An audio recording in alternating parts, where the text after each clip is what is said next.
What's up, everybody? I'm Mr. Harris, and this is half of my AV production class. As you see, we're in New York City right now, so we will give a huge shout out to everybody who donated, came and got lemonade, got that car wash. We really do appreciate it. Even though we are in New York, we still got some work to do, so we will be dropping our first podcast video this week with Farad Ali, the well-known person in the community, activist for minorities, and he had a real good conversation with our friends, so we appreciate the love. Y'all want to say anything? Thank you! Welcome to the Rama Podcast. In our first episode, we're thrilled to host Farad Ali, a business leader and community advocate. He'll share insights on leadership, building connections, and empowering minority businesses. So without further ado, here's Farad. Let's start with your background. Can you tell us a bit about your journey and how you got to where you are today? Yeah. I was, well, first of all, thank you all for having me. It's so wonderful to be here. It's such a wonderful academy. It's so good to see my young leaders really focusing on ways to build themselves.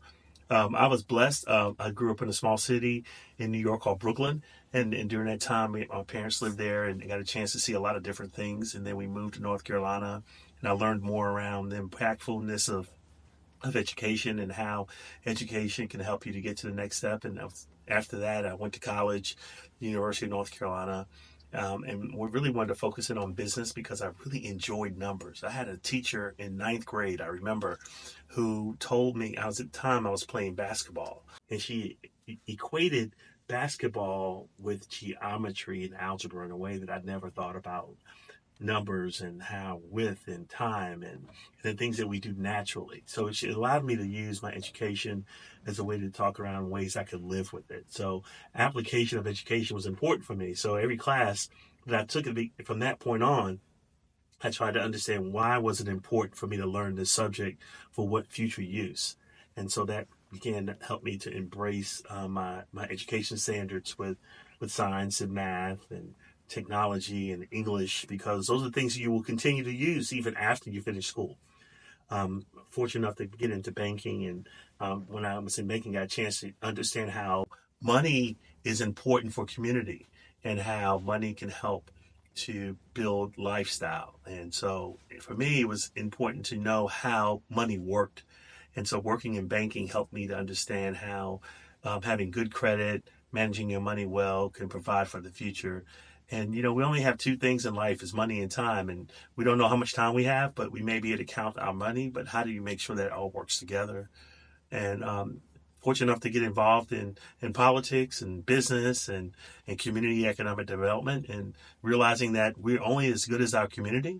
And if our community is better, we can all be better. So I started focusing on nonprofit work and how do we make sure nonprofits are thriving, because there's such critical importance in our community.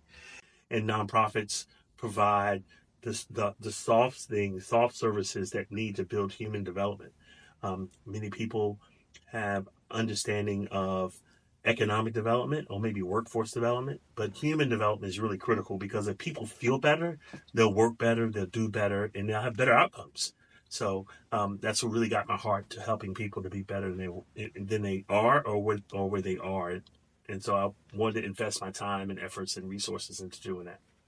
How long have you been doing this? Did you always know you wanted to work with this? No, I didn't. I didn't know what I was going to do when I grew up. I knew that I wanted to, I tried to have self-awareness of what I was gifted. All of us have gifts. I think it's important that we all take time to understand what gifts we were given at birth, and to figure out ways to monetize those gifts, to make money from them or make a difference. And if you can figure out whatever your gift that you have, you'll figure out how to use your gift to build your life and to build other lives. And so I think one of my gifts that I was given, I learned, was that I could do math well, and I could build relationships well. And so I tried to stay in environments where that was my gift and do that very well. And other gifts that I didn't have, I partnered with other people, and that allowed me to be whole. So people who could write well, I partnered with them. People who could speak well, I partnered with them. People who understood technology well, I partnered with them. And through all those partnerships, it helps me to be a better person. And then I have them also utilize me to help them to build themselves as well. What inspired you to start working in community development and financial services? Yeah, I think it's important to understand that we live in a capitalistic society.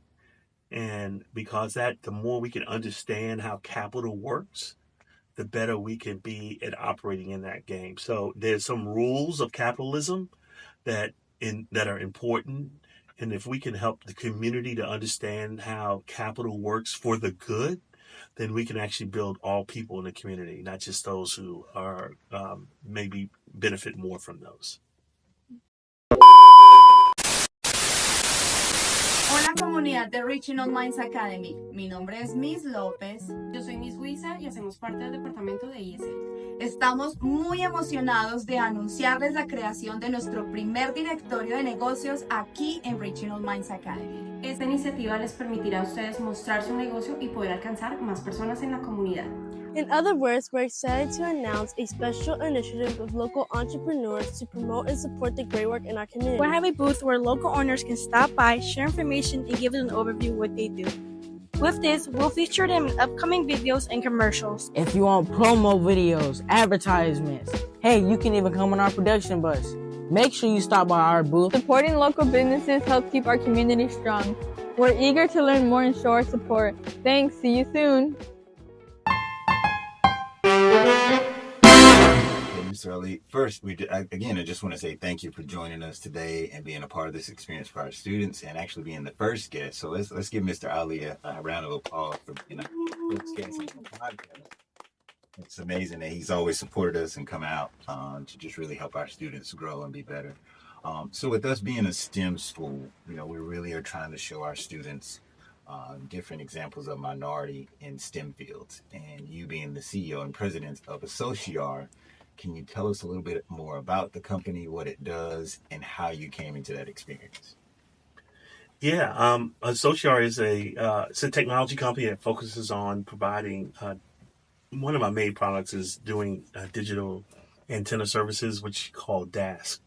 It's understanding how that's Wi-Fi in buildings and ensuring that you have the wiring for that, and ensuring that your wiring gets through walls and windows and all the systems and things that happen.